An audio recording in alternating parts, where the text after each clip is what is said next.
Hi guys, நம்ம இந்த வீடியோல டியர் மிஸ்டர் ஹெவன்லி ஃபாக்ஸ் அப்படிங்கிற இந்த சீரீஸோட எபிசோட் 24ல என்ன நடந்துச்சு அப்படிங்கிறத பத்தி தான் பார்க்க போறோம். வீடியோக்குள்ள போறதுக்கு முன்னாடி நம்ம சேனலை சப்ஸ்கிரைப் பண்ணாதவங்க சப்ஸ்கிரைப் பண்ணிக்கோங்க. அப்படியே மறக்காம பக்கத்துல உள்ள பெல் ஐக்கானையும் கிளிக் பண்ணிக்கோங்க. நம்ம செக்டர் ஆளுங்களாம் லைன் கட்டி சாப்பாடு வாங்கிட்டு போயிட்டு இருக்கு. நம்ம கசினோ நம்ம சூக்கையை கூட்டிட்டு அப்படியே கீழே வராரு. அவங்க பசிக்கலன்னு சொல்றாங்க. ஆனா ஆள் உருதா இல்ல. லைன்ல வந்து நல்லா சிக்கன் பீஸா போடுங்கன்னு சொல்லி அவரு பிளேட்டை ஃபில் பண்ணிக்க. அடுத்ததா நம்ம சூக்கை முன்னாடி வராங்க. ஆனா அவங்க என்ன சொல்றாங்கன்னு கூட கேட்காம அவனுங்க அப்படியே பின்னாடி போயிட்டு அங்க தூக்கி போட வச்சிருந்த சில காய்கறிகளை அவங்க பிளேட்ல போட்டு இதான் உனக்குன்னு சொல்ல அவங்களும் அமைதியா வாங்கிட்டு போய் அவங்க இடத்துல உட்காந்துடுறாங்க. நம்ம குய் செக்டர் ஆளுங்க உங்களுக்கு என்னாச்சு, நீங்க வெஜிடேரியனா மாற போறீங்களான்னு கேட்க நம்ம கசின் டக்குன்னு பிளேட்டை மாத்திக்கிறாரு. எனக்கு தான் வெஜிடபிள்ஸ் ரொம்பவே பிடிக்கும். அவங்க இல்ல பரவாயில்லன்னு சொல்லி திரும்பவும் மாத்திக்க போறாங்க. ஆனா அவரு கேட்க மாட்டாரு. அங்க இருந்தவனுங்களும் உங்களோட ஆரம்பிச்சிடுறானுங்க. நம்ம கசின் யாங் போக்கு அடுத்து ஒரு பொண்ணுக்கு ஃபேவர் பண்றனா அது கண்டிப்பா சூக்குயா தான் இருக்கும். இது நட அதிசயம்னு சொல்லிட்டு அவனுங்க ஒரு பக்கம் கூவிட்டு இருக்க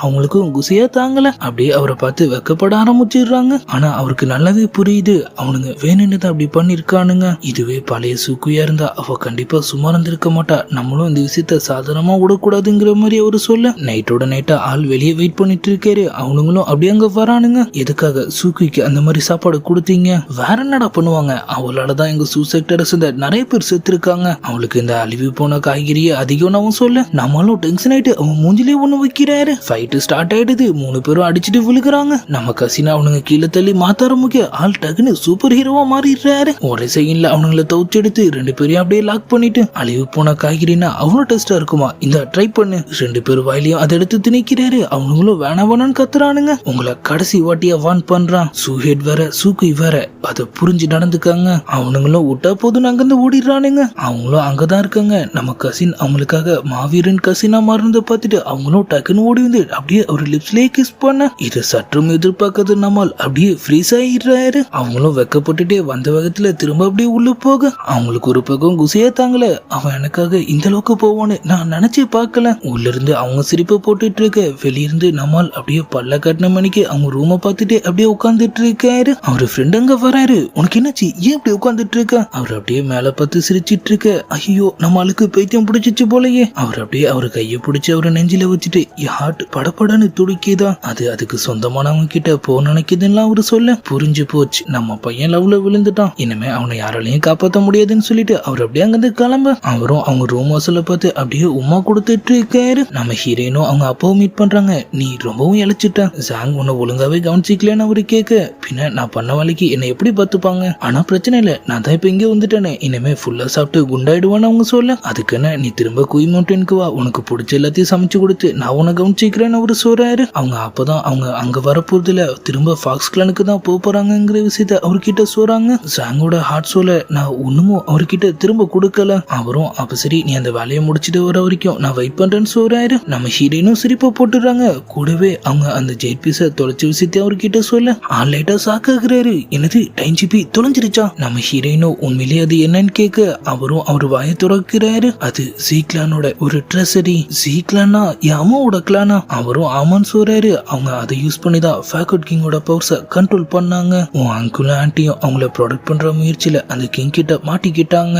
அதுக்கு முன்னாடியே அவங்களோட பவர்ஸ்லாம் அதுல அனுப்புனால தான் அது ஒண்ணுமும் ஃபேக்கட் கிங்க வெளியே வராம கண்ட்ரோல் பண்ணிட்டு இருக்குன்னு அவரு சொல்ல நம்ம ஹீரோயினுக்கு இப்பதான் புரியுது. அப்படின்னா என் அம்மா சண்டை போட்டுட்டு இருந்தது அவன் கூட தானா? அவரும் அவங்க ஃபாக்ஸ் கிளான்ல இருந்தப்ப மென்சுங்கிற யாரையாவது பார்த்தாங்களான்னு சொல்லி கேட்கிறாரு. நம்ம ஹீரோயினுக்கு அப்படி எதுவும் ஞாபகம் இல்ல. ஆமா அவங்க யாருன்னு கேக்குறாங்க. அவ என்னோட பழைய ஃப்ரெண்டு. அவ கையில மட்டும் அந்த ஜெட் பீஸ் கிடைச்சிச்சுன்னா அது கண்டிப்பா மிகப்பெரிய அழிவை ஏற்படுத்தும். ஃபாக்ஸ் நெடில் இங்க வந்ததுக்கு கூட அவ தான் காரணமா இருக்குங்கிற மாதிரி சொல்லிட்டு நீ திரும்ப ஃபாக்ஸ் கிளான் போன உடனே அவ மேல ஒரு கண்ணு வச்சுக்கன்னு அவரு சொல்ல இப்ப அப்படியே சூஹெட்ட காட்டுறாங்க. அவன் உயிருக்கு பயந்து ஏதோ ஒரு இடத்துல மறைஞ்சிருக்க. இப்ப இந்த இடத்துக்கு நம்ம ஹீரோவோட ஆன்ட்டி வராங்க. உன்னால இதுல கண்டிப்பா ஜெயிக்க முடியாதுன்னு எனக்கு அப்பவே தெரியும். இப்ப என்ன பார்த்து சிரிக்க வந்தியான்னு அவன் கேக்குறான். அவங்க கிட்ட இருந்து அந்த ஜெட் பீஸ் அவன் கையில தராங்க. இது என்னது, இது என்னங்கிறது முக்கியம் இல்ல, இதை வச்சு உன்னால ஃபேக்கட் கிங்க ரிலீஸ் பண்ண முடியும். அதுக்கப்புறம் நீ யாங் போவா பழி வாங்குவியோ இல்ல குய் செக்டரிய ஒட்டுமொத்தமா அழிப்பியோ அது உன்னோட விருப்பம். அவனும் அதை பார்த்துட்டு அப்படியே பல்ல கட்டுற மாதிரி காமிச்சதோட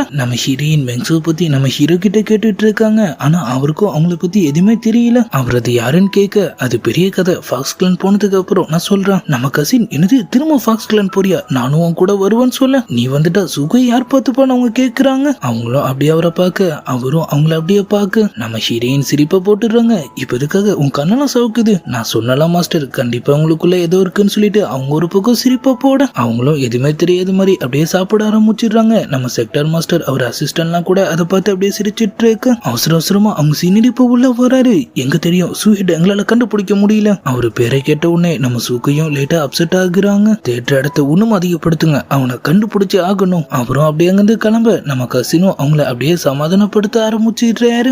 ஆள் அங்கதான் எங்கேயோ பதுங்கி இருக்கான். நம்ம குய்யாளுங்களும் தேடிட்டு அவன் பக்கத்துல வரைக்கும் வந்துடுறாங்க. அவன் அப்படி திரும்பத்துக்குள்ள நம்ம ஹூசு அவன் கழுத்துல கத்தி வச்சிடுறாரு. உன்ன மாதிரி ஒரு கொடூரமான மிருகத்தை நான் பார்த்ததே இல்லைன்னு சொல்லி அவனை அடிச்சு கீழே தள்ளிட்டு அவர் அப்படியே அவனை தீர்த்து கட்டுறதுக்கு முன்னாடி நீ கடைசியா ஏதாவது சொல்லணுமான்னு கேட்க, என்ன கொண்டுடாத, உன்னை அவமானப்படுத்தின யாங் பாவையும் சாங்கியும் நீ பழி வாங்க வேணாமா? ஊர் மக்கள் முன்னாடி வச்சு உன் ஃபீலிங்ஸை பத்தி கொஞ்சம் கூட கவலைப்படாம அவ உங்க கல்யாணத்தையும் நிறுத்திட்டால. இப்ப இந்த கவலை இல்லாம அவ சாங் கூட சந்தோஷமா இருக்கா. ஆனா நீ தான் என்னை விட மோசமா அவங்கள பார்க்க பயந்துட்டு ஒளிஞ்சு வாழ்ந்துட்டு இருக்கன்னு அவரு சொல்ல அவன் கடுப்பாயிட்டு அவரை தீர்த்து கட்ட போறான். நிறுத்து, என்ன இப்ப நீ கொன்னுட்டினா உனக்கு கிடைக்க போறது எதுவும் இல்ல. அதுவே என்ன உயிரோட ஓட்டினா அவங்கள உன்னால பழி வாங்க முடியும். அவன் கிட்ட இருந்த ஜெட் பீஸை வெளியெடுத்து அதோட பவர்ஸை யூஸ் பண்றான். அங்க அம்புன்னு போயிட்டு இருந்த ஒருத்தனை அதை அட்டாக் பண்ணுது. அவன் கொஞ்சம் கொஞ்சமா அவன் கான்சியஸ் எழுந்து அப்படியே அவனோட கண்ட்ரோலுக்கு வர ஆரம்பிச்சிட்ட மாதிரி காமிச்சதோட அவனும் டக்குன்னு அப்படியே வீக் ஆயிடுறான். ஹூசு அவனை கூட்டிட்டு அவங்க கேம்புக்குள்ளேயே வந்துட்ட மாதிரி தெரியுது.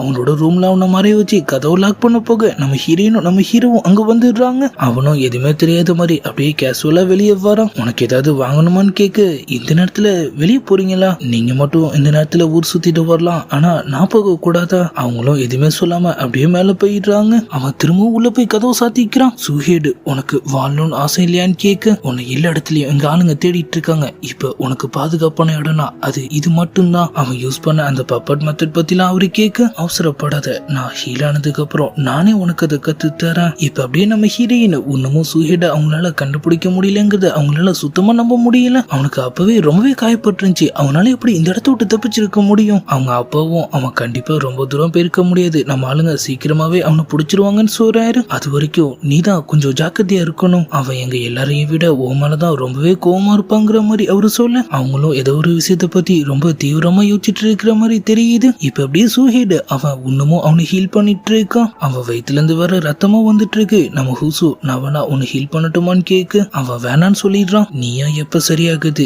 எப்ப இந்த ஸ்கில்ல எனக்கு கத்து தரது? உன் அவசரம் எனக்கு புரியுது, ஆனா என் பவர்ஸ் ரொம்பவே வீக்கா இருக்கு, நீ வெயிட் பண்ணி தான் ஆகணும்னு அவன் சொல்ல ஆள் பொறுமையா இழந்துடுறாரு. நைட்டோட நைட்டா அவன் வயிற்றுல பிளட் லீக் ஆகிறத பார்த்துட்டு அந்த ஜேடு அங்கதான் இருக்கும்னு நினைக்கிறேன்னு சொல்லிட்டு அவன் அப்படியே அவர் பக்கத்துல வர ஆள் கண்ணை திறந்துடுறான். நீ இதான் பண்ணுவனு நான் எதிர்பார்த்தேன், மரியாதையா அந்த ஸ்கில்ல கத்து கொடுத்துரு, அப்படி இல்லைன்னா உன்னை கொண்டுட்டு நான் போயிட்டே இருப்பேன். நம்ம இங்க சண்டை போட்டோம்னா உன் ஆளுங்க வந்துருவாங்க, அதுக்கப்புறம் நீ தான் மாட்டுவான்னு அவன் சொல்ல ஆள் அதெல்லாம் யோசிக்காம டக்குன்னு அவர் ஸ்வாட் எடுத்துடுறாரு. சுஹேடும் டக்குன்னு அவனை அப்படியே லாக் பண்ணிட்டு அவனோட பவர்ஸ் மொத்தத்தையும் அப்படியே அப்சர்வ் பண்ண ஆரம்பிக்க ஆள் வழியில துடிக்கிறான். ஆனா ஜஸ்ட் மிஸ்ல அவன் அப்பா உள்ள புந்து அவனை காப்பாத்திடுறாரு. அவனும் அந்த சான்ஸை யூஸ் பண்ணி அவன் கதையை முடிச்சிடுறான். இவன் இங்க என்ன பண்றான் அதான் எனக்கும் தெரியல, நீங்க போய் நம்ம செக்டார் ஆளுங்க கிட்ட இன்ஃபார்ம் பண்ணுங்கன்னு சொல்ல அவரும் அங்கிருந்து கிளம்பிடுறாரு. அவனும் அந்த சான்ஸை யூஸ் பண்ணி அவன் வயிற்றுல அவன் ஒளிச்சு வச்சிருந்த அந்த ஜெட் பீஸையும் வெளியே எடுத்துடுறான். எல்லாருமே அங்க வந்துடுறாங்க. ஆனா யாருக்குமே அவன் மேல டவுட் வந்த மாதிரி தெரியல. நம்ம சுஹேடும் அவன் பாடி எடுத்துட்டு போய் பண்ண வேண்டிய காரியங்களை பண்ணிடுங்கன்னு சொல்ல நம்ம கசினோ வழியில வராரு.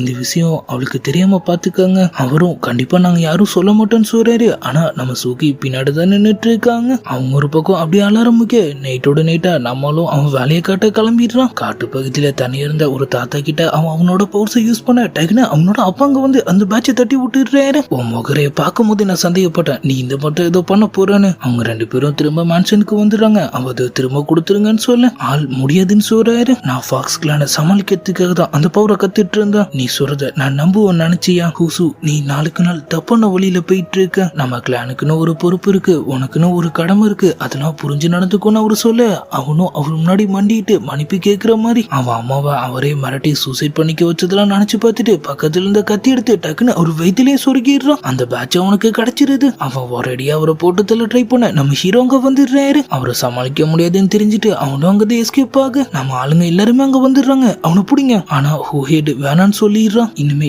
எனக்கும் அவனுக்கும் எந்த சம்பந்தமும் இல்ல, அவனை தேடாதீங்க. நம்ம ஆளுங்களும் அங்கிருந்து கிளம்ப ரெடி ஆயிடுறாங்க. நம்ம ஹீரோயின் என்ன பண்றதுன்னு கேட்க நம்ம குய்ஹேடு அது அவங்க கிளான் பிரச்சனை, நம்மளால அதுல தலையிட முடியாதுன்னு சொல்லிடுறாரு. அவங்களும் ஃபாக்ஸ் கிளானுக்கு கிளம்ப ரெடி ஆயிடுறாங்க. நீ உடம்ப பாத்துக்கணும், ஜாக்கிரதையா இருக்கணும்னு அவர் அவங்களுக்கு அட்வைஸ் எல்லாம் பண்ண நம்ம ஹீரோயினும் உங்களை பாத்துக்க நான் உங்க பக்கத்துல இல்லாதப்ப நீங்க தான் உங்களை பாத்துக்கணும்லாம் சொல்றாங்க. அவருக்காக அவங்க பெட்டும் ரெடி பண்ணிருக்கிற மாதிரி தெரியுது. அதை யூஸ் பண்ணி நல்லா ரெஸ்ட் எடுங்கலாம் அவங்க சொல்லிட்டு இருக்கு. அப்படியே அவங்க குரூப்பே அங்கிருந்து கிளம்புறாங்க. நம்ம கசின் நம்ம சுக்கி கிட்ட உனக்கு ஏதாவது பிளான் இருக்கான்னு கேட்க அவங்களும் அப்படியே முழிச்சிட்டு நின்னுட்டு இருக்காங்க. அப்படின்னா நீயும் என் கூட குயிஸ் சிட்டிக்கு வந்துரு, அங்க என் கசின் இருக்க மாட்டா, கொஞ்சம் போர் அடிக்கும், ஆனா அங்க நம்ம என்ஜாய் பண்ண நிறைய விஷயம் இருக்கு. அவங்களுக்கும் அந்த டீல் ரொம்பவே பிடிச்சிருக்கு. லைட்டா யோசிக்கிற மாதிரி யோசிச்சுட்டு நான் வரேன்னு சொல்ல இப்ப அப்படியே ஃபாக்ஸ் கிளான் நம்ம அசிஸ்டன்ட் அந்த இடத்தையே அப்படியே புரட்டி போட்டுட்டு இருக்காரு. மாஸ்டர் நான் கண்டுபிடிச்சிட்டேன். ஹார்ட் சோல நீங்க டிரான்ஸ்ஃபர் பண்ணணும்னா அதுக்கு முதல் நீங்க 2 பேரும் சாப்பிடாம பட்டினி கிடக்கணும். நம்ம ஹீரோயின் கண்டிப்பா நான் பண்ணுவேன்னு சொல்ல ஊதுபத்தி எல்லாம் கொளுத்தி வச்சுட்டு அவங்களும் அவங்களோட வேலையை ஸ்டார்ட் பண்ணிடுறாங்க. டைம் போயிட்டே இருக்கு. ஸ்டார்டிங்ல கெத்தா இருந்தாலும் பாதிலேயே நம்ம ஹீரோயின் வெத்தா மாறிடுறாங்க. இதுக்கு மேலே என்னால முடியாது, இன்னும் எவ்வளவு நேரம் இதே மாதிரி உட்காந்துட்டு இருக்கணும். நம்ம ஹீரோ பசிக்குதான்னு கேட்க நம்ம ஹீரோயின் இல்லைன்னு சொல்றாங்க. அவரை டக்குன்னு ஒரு பிளேட்ல கேக் கொண்டு வராரு. அவங்களும் பார்த்த உடனே இதுல பாஞ்சிடுறாங்க. பிளான் சொதுப்பல் திரும்பவும் புக்கெல்லாம் தூக்கி போட்டு அலச ஆரம்பிக்க இதுல கிடைக்கிற எந்த ஐடியாவுமே செட் ஆகல. உண்மையிலேயே உங்க ஏன்ஷியன் புக்ஸ் எல்லாம் இங்க மட்டும்தான் இருக்கான்னு அவங்க கேட்க அசிஸ்டன்ட் இல்லைன்னு சொல்றாரு. இன்னொரு ஒரு முக்கியமான இடம் இருக்கு. அப்படியே எபிசோட் 24 முடியுது. இதுக்கப்புறம் என்ன நடந்துச்சு, அந்த முக்கியமான இடம் எது, அங்கேயாவது அவங்களுக்கு ஹார்ட் சோல டிரான்ஸ்ஃபர் பண்றதுக்கான சொல்யூஷன் கிடைச்சிச்சா இல்லையாங்கிறதெல்லாம் நம்ம நாளைக்கான வீடியோவை பார்த்து தெரிஞ்சுக்கலாம். அது வரைக்கும் குட் பை.